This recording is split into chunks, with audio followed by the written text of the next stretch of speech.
Hello, and welcome back to Post Traumatic Revelations. I am your host, Afrah Caraballo. And in today's episode, we are looking at grief. And it's impossible to discuss grief in any intelligent way without talking about loss. And if you're a human being, and we all are, loss is a natural part of life. And we've all lost something or someone that was dear to us. Every living thing, big and small, every living thing, from the microscopic to the magnificent oceans, every living thing has seasons or cycles. There is winter, this time of gestation where life is happening in the darkness, in the womb. Winter is a time of recovery, a time of rest, and a time of preparation for spring. And spring is the hard work of breaking through the darkness, breaking through the cold ground, birth, right? The pain and difficulty of breaking forward, the bursting forward of life, new leaves, breaking seeds, moving up through the ground, babies being born. Spring is about new beginnings, the tenderness and the fierceness that it takes to break free from the earth, from a seed, from a womb. But new beginnings and this extending, this expansion, this growth that expands into summer. And summer is about the strengthening and the growth of those new beginnings that happened just a few months earlier, a few weeks earlier. Summer is about transformation. Summer is when the spring flowers become fruit and sprouts become plants and babies become toddlers and the shy becomes more emboldened and adventurous, where intentions become actualizations. Summer is when students become graduates and life transforms into something worth eating, worth harvesting, worth celebrating. Those developments that happened over the summer turns into new jobs, right? They turn into new opportunities. There's this transformation of the small and tender into the marketable, into the edible, into something that we now want to harvest and enjoy. And that brings us into fall. And fall is where we start to collect and harvest the fruits of our labor. Fall is where we take notice of the hard work of summer and we gather our foods from the garden and we gather our skills and we take them to market or we share them. We share our harvest, we share our abundance. Fall is a time to share what you've been growing and developing over the summer, whether that's food or friendships or an education or experience. We share and then we gather in homes and we get together and exchange what we've grown, exchange what we've learned. And also in fall, we start to store up because we know that winter's just around the corner. So as we are gathering together in our homes and sharing what we've grown and learned, we have this feeling of abundance and gratitude that we are grateful for what we have. We appreciate what we have. We're feeling like we want to share, whether we're saying, look at what I've learned, or look at what I've grown, or look at what I have. But there's gratitude and appreciation for all that we have, all that we've grown. And we gather and we share that love, and we share because winter is coming, and collecting and sharing always leads to this releasing and then the resting that comes with winter. And as we're releasing, sometimes we can experience that release as loss.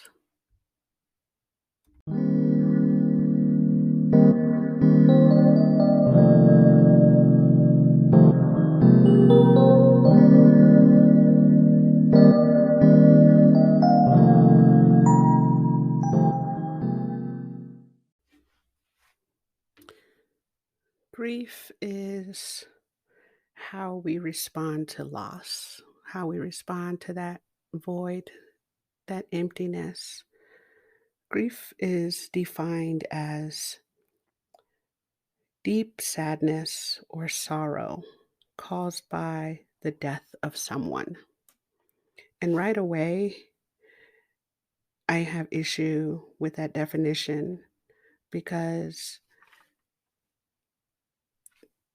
death isn't always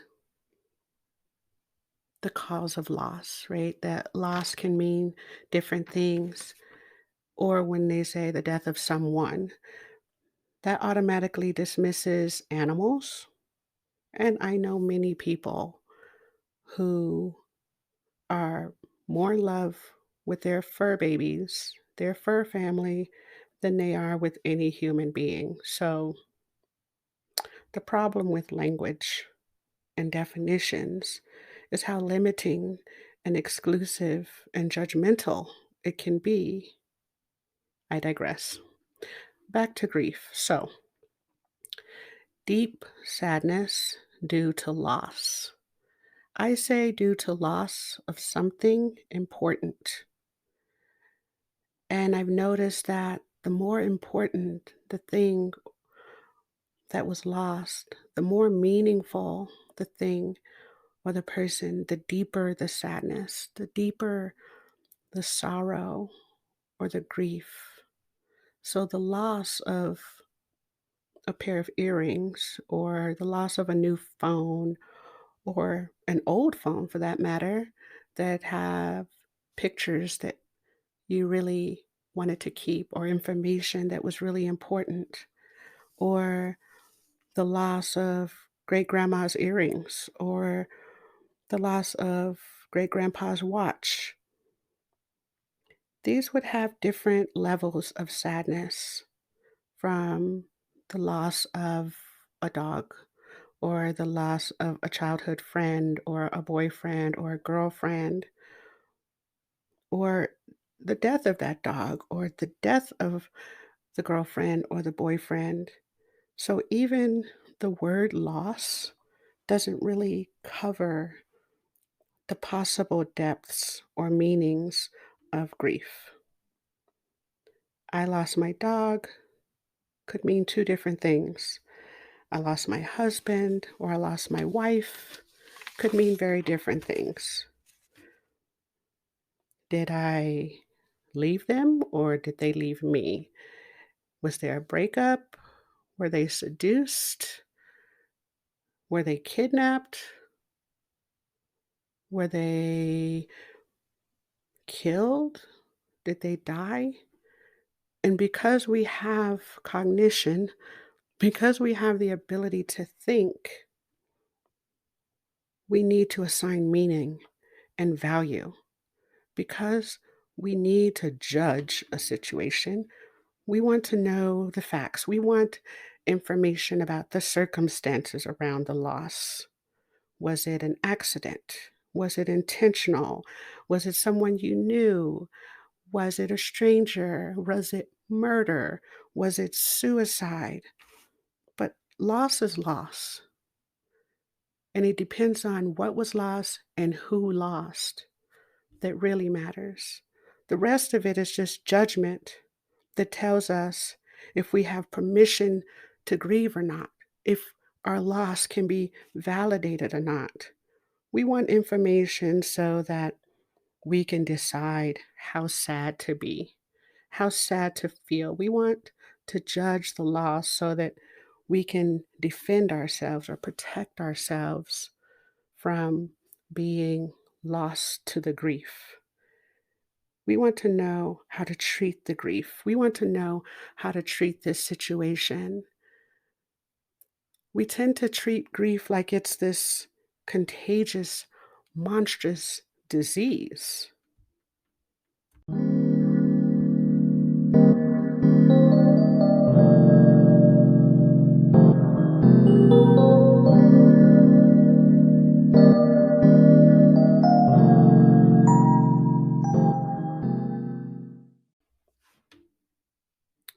Grief is a message.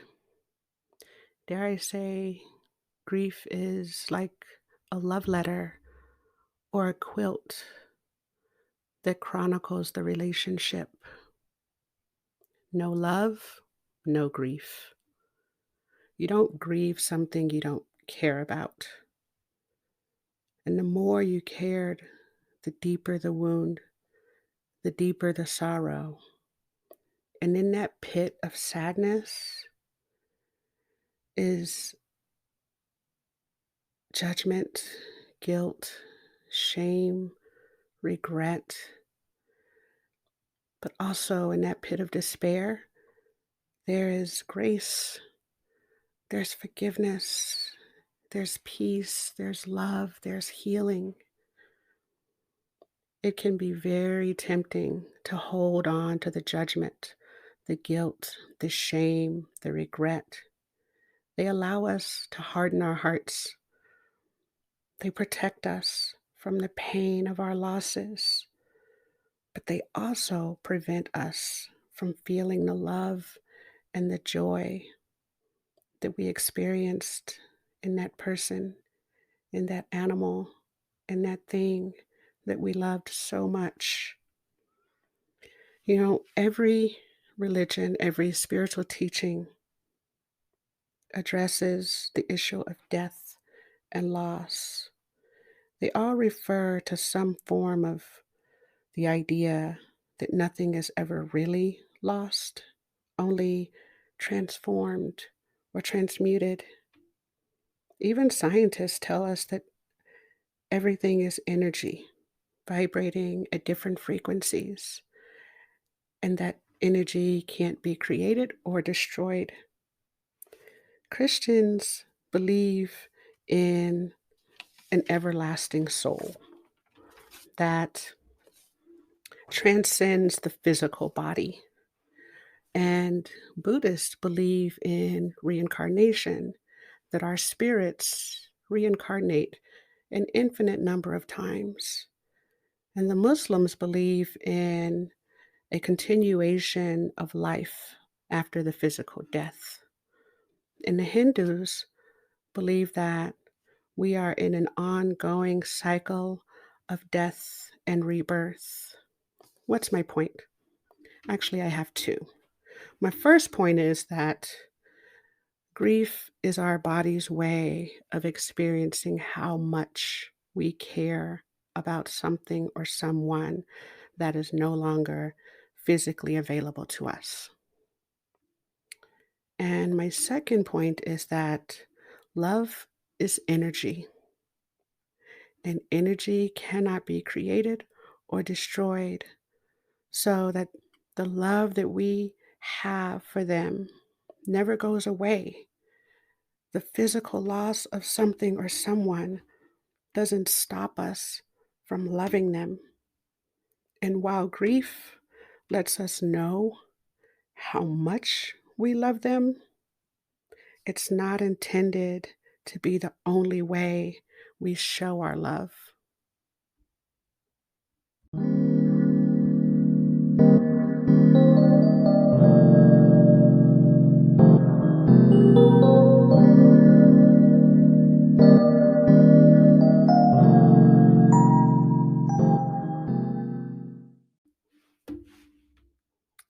I want to invite you to think of grief as a love letter or as a quilt that reminds you of all the aspects of your relationship to the person or the thing that you lost.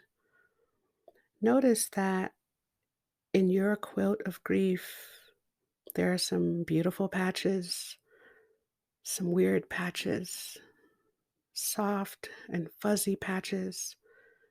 There are some ugly and mean patches, some judgmental patches. Notice that there are also some uneventful patches and some deeply meaningful patches, that this quilt tells the entire story of the relationship. And as you read and reread your love letter of grief, notice the comforting words, the careless words, the harsh and mean words, but notice the joyful words, the compassionate and encouraging words. Notice how these words and these patches make you feel. Notice the things that you remember and what that feels like in your body. Notice the judgment, the guilt, the shame, the regrets, and this is the important part, notice the love. Notice the grace. Notice the forgiveness. Notice the peace. Notice the warmth. Notice the love. That if you didn't love what was lost, then you wouldn't be grieving what was lost. And as you notice all the information that your letter of grief has for you, all the information that the quilt brings, I invite you to give yourself permission to grieve. I invite you to give yourself permission to grieve your losses truly and deeply, not just rushing through it because you have to get back to work in 3 days, or rushing through it because you don't want to be an inconvenience to family and friends.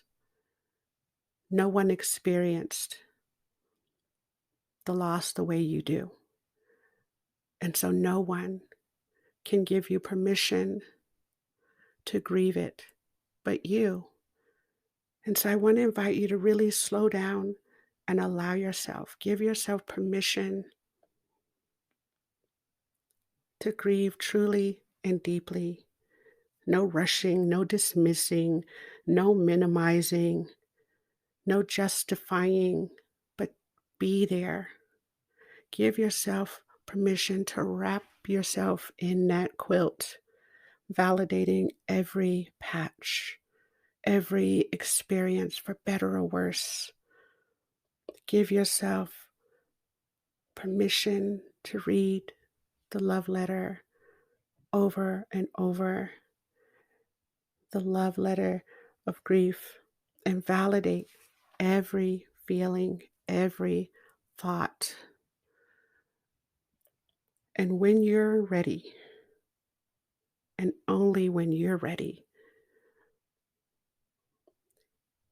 fold them up. Fold up the letter, fold up the quilt, and put them in a safe and sacred space. Grief is a call to honor what was lost. It deserves ceremony, regardless of how the loss happened. If it matters to you, let it matter to you. It doesn't matter if a person died by suicide. It doesn't matter if the person died of an overdose. It doesn't matter how the loss happened. What matters is you loved what was lost, that you still love what was lost. And that vacancy deserves sacred attention, that it must be filled, and you can fill it with judgment, guilt, and shame and bitterness, or you can fill it with love and light and healing. Grief is a call to honor what was lost, to value what was gained from this person, from this animal, from the thing that was lost. What was gained? How did your life become richer? How were you changed by this person or this animal? So, grief is about honoring what was lost, valuing what was gained, and celebrating the never ending love that was shared in that relationship, because love doesn't go away. Love is energy that can't be created or destroyed. But so often, so many of us get lost in the grief and we forget the life and the love. We forget what was shared and how we were changed by this dear person or thing that was lost. So often, the grief and the sadness and the judgment and guilt and the shame buries the light that the loved one brought to your life and to the world. And so I want to invite you, I want to remind you to love, to remember, to honor, to share the light. And when you're ready, only when you're ready, you release the grief. You lay down the quilt, you lay down the blanket in a very peaceful and sacred place. Thank you again. Thank you so much for your time and your permission. Thank you for your attention. And until next time, I wish you love, hope, and healing. Be well.